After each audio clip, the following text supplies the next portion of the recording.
오늘 함께해 주실 네 분을 소개합니다. 김홍국 경기대 교수, 김용남 전 자유한국당 의원, 김재희 변호사, 그리고 배승희 변호사 이 자리에 나와 있습니다. 안녕하십니까? 안녕하세요. 안녕하세요.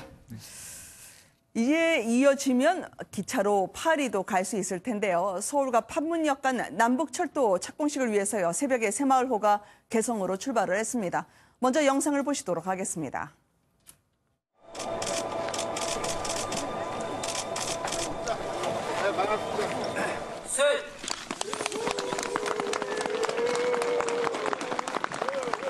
오늘 서울에서 개성으로 오는 철길이 활짝 열렸습니다.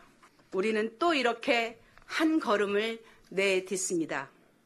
서울과 이곳 판문점역까지는 불과 74km입니다. 큰일 나셨습니다. 장난입니다. 공항 뭐 이렇습니까? 아, 집에 부상자도 알고 있습니다. 건강합시오. 예. 민족을 위해서. 잘하셔야 돼요. 예. 잘하셔야 돼요. 이성범 위원장님 착공식 열린 소회가 어떠세요? 아, 감개무량합니다. 네. 실제 공사는 언제쯤 열릴 것으로 생각하시나요? 예, 그 남쪽으로 다 협의하고 있습니다. 예. 리성건 위원장의 모습도 볼 수 있었었는데요. 지금 14,000원짜리 서울과 판문역 구간 간의 왕복 승차권이 오늘 화면에 포착이 됐기도 했었습니다. 김재희 변호사님, 일단 어떤 분들이 참석을 한 건가요? 네, 일단은 아까 잠깐 나왔지만 네. 김현미 국토교통부 장관이 있었고요. 그다음에 조명균 통일부 장관, 이해찬 더불어민주당 대표, 주승용 국회 부의장, 고위 인사들도 있었고요. 그다음에 예를 들면은 참여정부에서 통일부 장관을 지냈던 이재정 전 교육감, 네. 지금 현재 교육감이죠. 교육감 등등 많은 이제 인원들이 참여를 했습니다. 그래서 근데 이제 눈에 띄는 점은 바른미래당도 나오고 민주평화당, 정의당, 야3당 인사들이 모두 동행을 했는데 유독 자유한국당 의원들은 한 번도 보이지 않더라. 이제 이 점이 조금 특이한 그런 점이고요. 아까 봤듯이 이제 출발이 서울이고 도착이 판문입니다. 이 판문은 이제 그 개성에 있는 판문 지역을 이야기를 하는 건데요. 그래서 어쨌든 이 14,000원짜리 티켓 굉장히 그 콜렉터들한테는 굉장히 탐나는 물건이 아닐까 그렇게 싶습니다. 그래서 이게 지금 그 역사적인 현장에 함께 해주셔서 굉장히 감사하다. 이런 문구까지 같이 들어있는 그런 티켓인데요.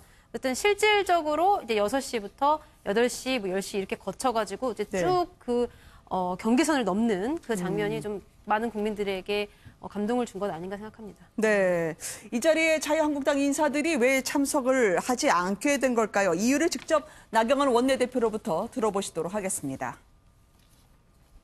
나경원 전화번호로? 그거는 보고하면 특별해서 시간을 잡았는데 인구구청에 올라가지고 안 된다고 해서 모르는 전화번호는 안 받습니다.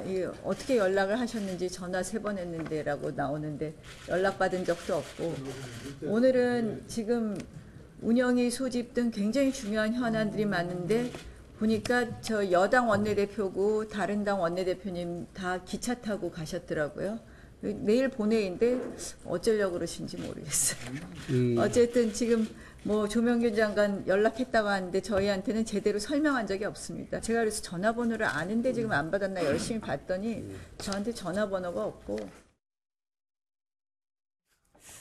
따로 자유한국당이 안 가는 이유에 대해서는 또 공감하시는 분도 있을 것 같습니다. 다만 그래도 명색이 야당 원내대표인데 그 폰 안에 통일부 장관 전화번호가 없는 걸까요? 왜 모르는 번호 안 받았다 하실까요?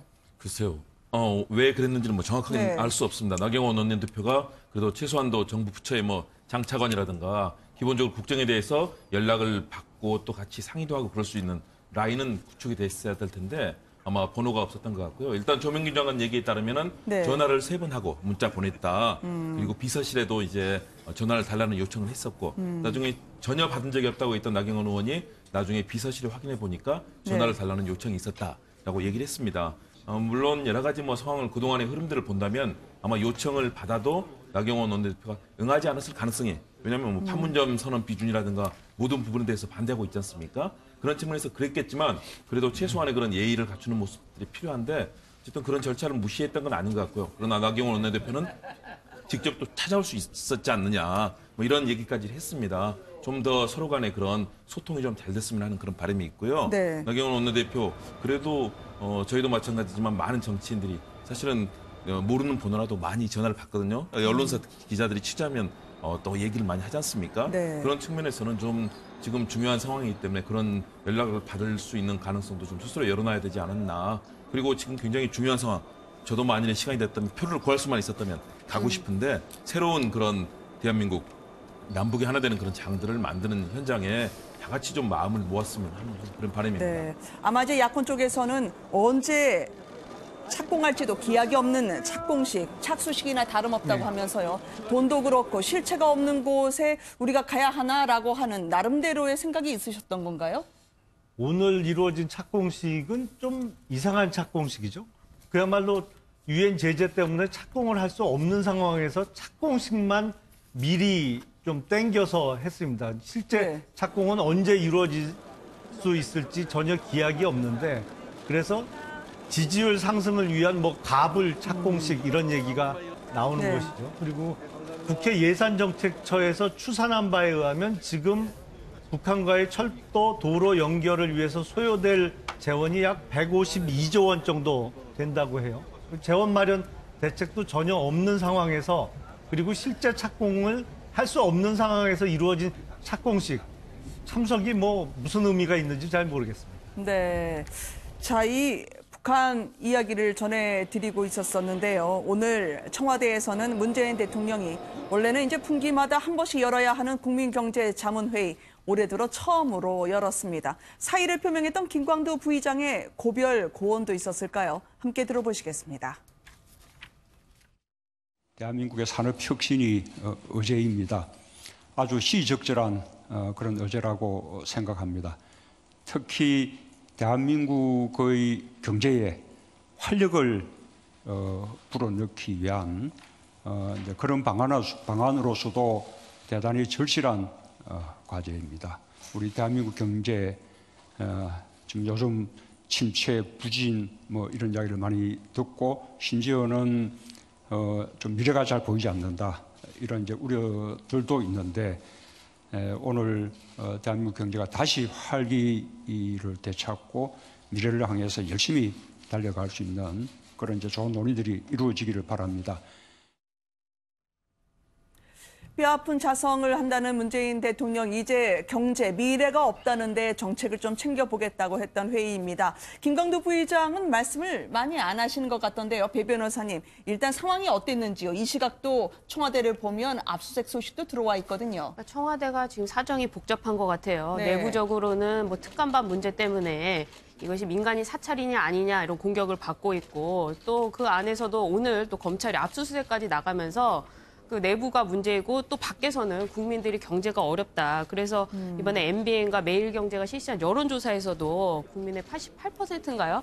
경제가 어렵다고 하는데 사실 문재인 대통령이 사람이 먼저다. 사람 중심의 경제라는 패러다임을 가지고 소득주도 성장, 소득을 올려주고 임금을 올려주면서 경제를 발전시키겠다라고 했는데 그렇게 최저임금을 올리고 노동시간을 줄이다 보니까 이 임금을 주는 사장님들, 자영업자 사장님들이라든지 아니면 기업이 사실상 경제적으로 좀 망하는 이런 분위기가 되니까 대통령께서도 어떤 힘있게 정책을 추진하기는 좀 어려운 상황이 되고 또 국민들이 느끼기에도 소득주도 성장이 과연 이것이 맞는 방향인가 하는 의구심을 품어서 대통령께서 오늘 이제 이 회의를 자문기구에 가서 이야기를 하셨는데 그렇게 좋은 소리를 들었을까 하는 분위기는 아닌 것 같습니다. 그래서 내외적으로 좀 뼈아픈 얘기를 많이 듣지 않으셨을까 생각이 듭니다. 네, 아무래도 문재인 대통령이 휴가 기간 중에 고심하지 않았을까 싶은데요. 조국 수석 같은 경우에는 한국당에서 운영위 출석을 줄기차게 요구를 하고 있는데